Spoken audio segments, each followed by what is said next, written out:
오늘 하나님의 말씀은 여호수아서 16절 7장 16절로부터 26절까지입니다. 이제 아간의 죄 그리고 심판이죠. 이제 하나님의 말씀 따라서 모든 백성을 모아놓고 제비뽑기를 시작을 한 겁니다. 우리가 성경에서 이렇게 볼 때 아이고 이런 어처구니 없는 이런 제비뽑기 정말 이거 어처구니 없는 거 아니냐, 지금 이제 그렇게 생각을 할 수밖에 없어요. 지금 우리가 이렇게 제비뽑기를 해가지고 하나님의 뜻을 묻는 시대는 지금 아니거든요. 그러니까 이런 것들을 해보면 옛날 사람들 참 진짜 어리석었다 이렇게 생각하는 게 지금 우리 생각과 상식과 경험으로 그렇게 되고, 이게 참 받아들이기 어려운데, 고대 근동 문화 자체가 이런 제비뽑기가 그렇게 있게 확 다 있어가지고 신들의 신탕을 물을 때 그랬다 이 말이에요. 하나님께서 어떻게 접근해 오세요? 당대 사람들이 이해할 수 있는 방법으로 접근해 오시는 경우가 굉장히 많습니다. 그렇지 않으면 영적 진리를 이해를 못하니까. 그래서 일찍부터 이런 우림과 둠밈, 이런 제비 뽑는 제도를 마련을 해 놓으신 것입니다. 계속 뽑히니까 끝까지 나오니까 결국은 가잖아요. 이게 누구라는 게 딱 드러나게 되잖아요. 이게 굉장히 수치스러운 거예요. 유다 지파는 처음에 축복을 받았을 때 어떻게 돼요? 영원한 왕이 나와서 다스리는 으뜸가는 지파예요. 12지파 중에서. 그 축복대로 뒤에 갔을 때 다윗 왕도 나오고 예수 그리스도 나오는데, 그런데 죄를 지었다. 이게 참 수치스러운 이야기이죠. 이제 아간 때문에 사실 여러 사람이 죽었잖아요. 그러니까 여호수아가 아간을 갖다가 그냥 막 거칠게 다루면서 몰아붙일 수도 있는데, 이 말하는 것이 굉장히 부드럽고 인자하게 이야기를 하잖아요. 그런 걸 보면 우리는 여기서도 한번 잘 생각을 해보셔야 될 부분이 있습니다. 4장 16절부터 봅니다. 자, 7장 16절부터 봅니다. 이에 여호수아가 아침 일찍 일어나서 이스라엘을 그의 지파대로 가까이 나오게 하였더니 유다 지파가 뽑혔고, 이렇게 해서 중간에 생략해서 삽디의 손자요 갈미의 아들인 아간이 뽑혔더라. 그러므로 여호수아가 아간에게 이르되 내 아들아 청하노니 이스라엘의 하나님 여호와께 영광을 돌려 그 앞에 자복하고 내가 행한 일을 내게 알게 하라. 그 일을 내게 숨기지 말라. 그러니까 내 아들아, 이게 혈연의 피부치 가족처럼 부드러운 말로 이렇게 내 스스로 얘기를 해봐라. 고문을 하거나 윽박지르거나 때린 게 아니라 이 말이에요. 그랬더니 여러분 여기 보세요. 20절에 보면 아간이 여호수아에게 대답하여 이르되 참으로 나는 이스라엘의 하나님 여호와께 범죄하여 이러이러하게 행하였나이다. 보세요. 이거 자기가 범죄라는 걸 알아요. 그런데 이렇게 넘어가서 이렇게 하고 있잖아요. 이게 인간의 연약함이에요. 여러분이 인간이 대단한 것 같아도 내 의지가 굳세고 내가 무엇이 옳고 그름을 알기 때문에 나는 절대로 그런 나쁜 일, 악한 일, 거짓말 이런 일을 안 한다 이렇게 하는데 그렇지 않아요. 이게요, 유다, 예수님 은삼십에 파는 유다도요, 순간에 어두움의 세력이 확 작동하니까 그때 움직이기 시작하는 거예요. 이게 사람은요 탐심에 무지하게 약해요. 이게 영적 존재인데 영적인 존재의 미래를 향해서 바라보고 영원한 시간에 잇대어 사는 것을 소망하지만은 그것을 확증을 갖고 그것만을 붙들고 현재 있는 것들을 다 내려놓고 산다. 그게 불가능에 가까운 거예요. 성령의 역사가 아니고는 도저히 안 되는 일입니다. 지금 당장 벌어지는 내 목마름과 배고픔과 추위와 그 다음에 내 육신의 불편함과 고통, 내 가족들의 어려움, 내 미래에 이 땅에서 살아갈 일이 막막한 것이 바위같이 엄습해 오는 거지. 저 멀리 보이는 미래에 대한 깜빡깜빡거리는 촛불처럼, 바람에 날리는 촛불처럼 빛을 연약하게 믿는 그런 나의 믿음, 소망, 그것이 현실을 다 압도해버려서 내가 그렇게 살 수 있을 것 같아요? 그러면 우리가 이 자리에 있을 필요가 없는 거죠. 우리는 그렇지 못합니다. 그래서 여기 보면 뒤에 읽어보면 신할산의 아름다운 외투한벌, 은 200세겔, 50세겔 금덩이 하나 탐내어 가졌나이다. 이렇게 나오잖아요. 자신의 죄를 이제 설명을 구체적으로 하고 있어요. 이 신할산의 아름다운 외투한벌 하면 그때도 브랜드가 있었나 보죠. 신할산의 외투, 그 털옷이 사람들 사이에서는 다 그게 털옷은 거기가 최고야 이런 게 있는 거예요. 그리고 금과 은은 여전히 사람의 탐심을 자극하는 것입니다. 그래서 자신의 죄를 할 때 뭐라고 그랬어요? 하나 보고 보았다 이 말이에요.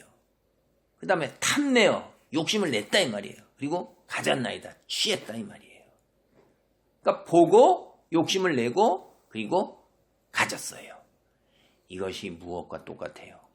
여러분 창세기에서 보면 아담과 하와가 있을 때 하와가 사탄의 유혹에 넘어가서 에덴 동산에서 선악과를 따먹고 하나님과 범죄했을 때 사용되었던 그 말이에요. 이 말이 낱말이. 그리고 순서도 똑같은 겁니다. 오늘 창세기 한번 보도록 하겠습니다. 여자가 그 나무를 본즉 먹음직도 하고 보암직도 하고 지혜롭게 할 만큼 탐스럽기도 한 나무인지라. 여자가 그 열매를 따먹고 자기와 함께 있는 남편에게도 주매 그도 먹은지라. 네, 이 말씀을 보면 거기에 이 순서가 그대로 나오는 거예요. 그러니까 인류 최초의 죄가 아간의 죄하고 나란하게 가고 있는 거예요. 이게 아간의 죄는 이스라엘이 가나안 땅에서 범한 최초의 죄예요. 이게 기가 막힌 거죠. 참. 그래서 이게 우리가 이 죄라는 것이 참 처음 보고 그 다음에 욕심이 들고 그리고 행동으로 옮기는 거니까 이 눈을 잘 관리해야 되는 거예요. 보는 것을 굉장히 조심해서 하나님의 말씀 보는데 전념을 내야 되지. 세상의 물질이나 뭐 음란물이나 뭐 보지 말아야 될 것들을 보는 것, 이거 그러면 그 다음에 욕심이 발동되기 시작해요. 그걸 틈타고 악한 영이 확 들어오는데 악한 영을 우리는 대적하기가 굉장히 어려운 거예요. 악한 영, 그런데 인간 홀로 대적은 못해요. 성령의 역사와 하나님의 말씀과 성령의 검이라고 그랬죠. 그걸 대적하는 거예요. 그래서 그 다음에 이제 몸이 움직이는 거예요. 그렇게 하고 아간처럼 되는 거예요. 내가 여호와께 범죄했나이다를 알면서도 자기도 어찌 제어를 못하면서 가는 겁니다. 이게. 그래갖고 결국은 어떻게 돼요? 여러분 참 기가 막힌 일이 벌어지잖아요. 여기에 우리가 보면 24절 보겠습니다. 여호수아가 이스라엘 모든 사람과 더불어 세라의 아들 아간을 잡고 그 은과 그 외투와 그 금덩이와 그의 아들들과 그의 딸들과 그의 소들과 그의 나귀들과 그의 양들과 그의 장막과 그에게 속한 모든 것을 이끌고 아골 골짜기로 가서 여호수아가 이르되 네가 어찌하여 우리를 괴롭게 하였느냐. 여호와께서 오늘 너를 괴롭게 하시리라 하거니 온 이스라엘이 그를 돌로 치고 물 건너는 일도 돌로 치고 불사르고. 이게 아버지가 탐심을 부려가지고 하니까 다 죽었어요. 다 죽었어요. 아들, 딸, 아내, 소, 나귀, 양, 그리고 훔친 것까지 다 돌로 쳐서 돌에 맞아 죽는데 이게 얼마나 끔찍한 죽음을 당한 겁니까? 그리고 불살라 버렸어요. 그리고 거기에 돌무더기를 쌓아. 26절입니다. 그 위에 돌무더기를 크게 쌓았더니 오늘까지 있더라. 여호와께서 그의 맹렬한 진노를 그치시니 그러므로 그곳 이름을 아골 골짜기라 하더라.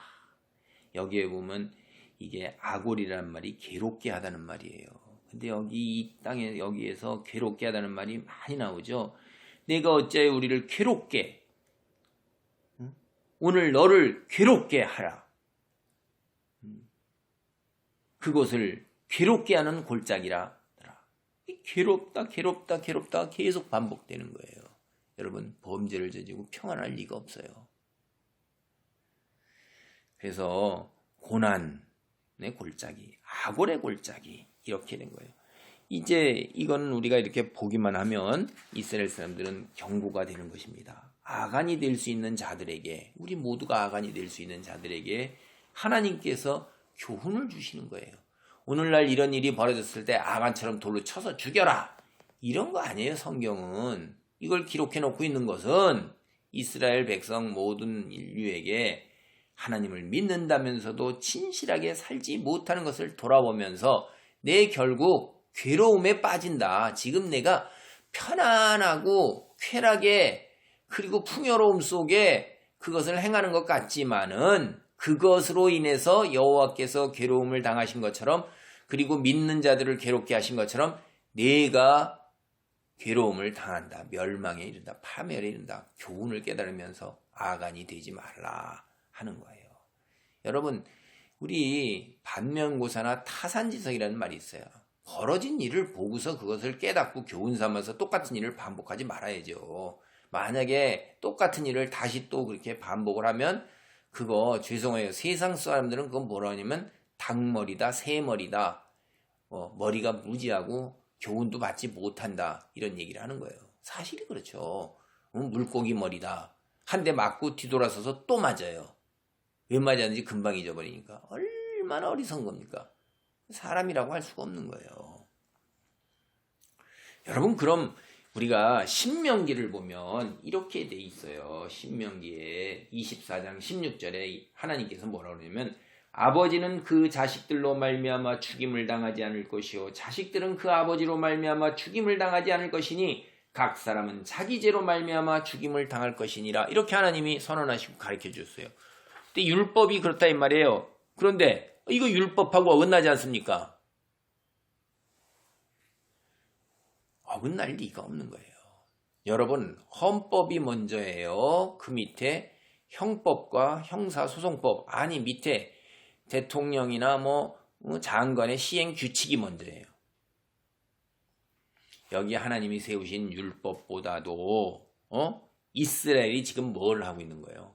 하나님이 직접 임재하셔서 거룩한 전쟁을 수행하고 있는 거예요. 성전을 수행하고 있단 말이에요. 거기에서 하나님이 뭐라고 그랬어요? 여기서 이건 다 하나님께 속한 것이니까 모두 다 진멸하라고 그랬어요. 이 법이 헌법이라 이 말이에요. 우리에게 주어진 법, 여기 율법은 그 밑에 있는 형법 정도나 되는 거예요. 그러면 형법이 헌법을 이길 수가 있어요? 그렇게 안 되는 겁니다.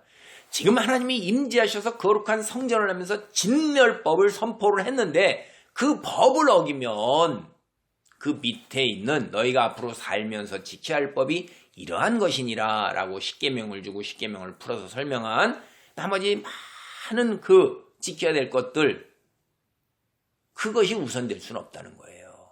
잘 보셔야 돼요, 여러분. 그래서 이런 거 가지고선 왜 이렇게 모순되느냐, 이렇게 하는 건 무식한 겁니다.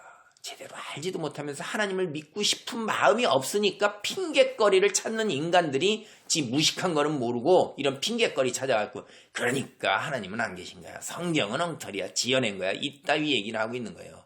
네, 그렇게 무식한 속에서 사세요. 저는 믿지 않는 사람들, 핑곗거리 찾는 인간들 보면 정말 한편에서 죄송해요. 짜증이 나요.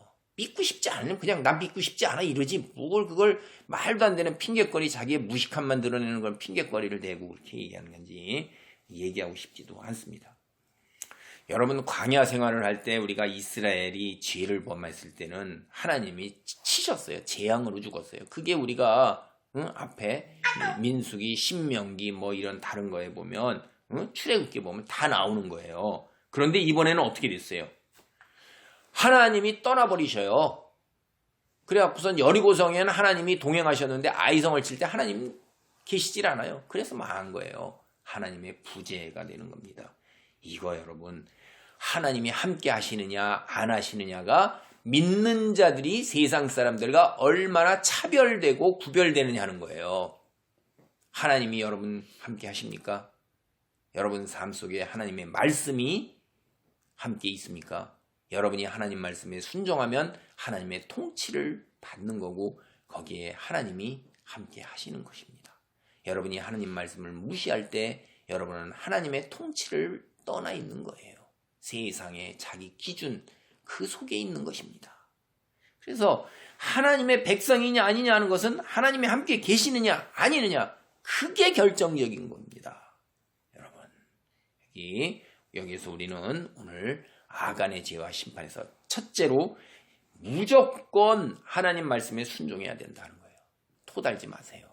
여러분 머리로 이해도 안 됩니다. 하나님이 그렇게 하시면 이해하고 순종하시는 것입니다. 순종하지 않는 순간서부터 하나님의 진노와 파멸밖에 없는 거예요. 순종이 뭐예요? 축복입니다.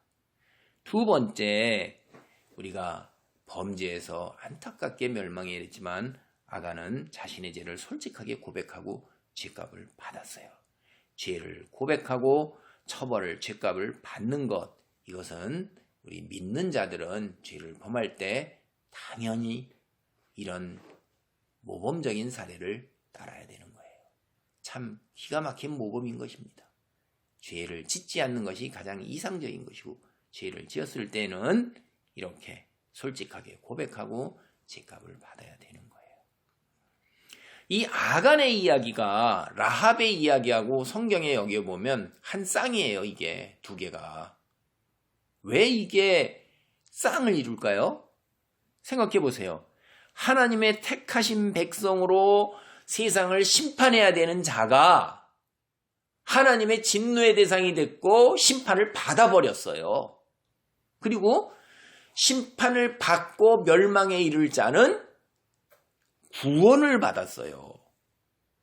참 역설적인 거죠. 그럼 이게 무슨 얘기예요? 죄는 진멸이라는 거예요. 그러나 진멸당할 자라 할지라도 하나님을 믿고 순종하면 구원을 받고 축복의 반열에 들어간다는 거예요. 우리는 그리스도인입니다. 우리는 축복의 반열에 들은 자예요.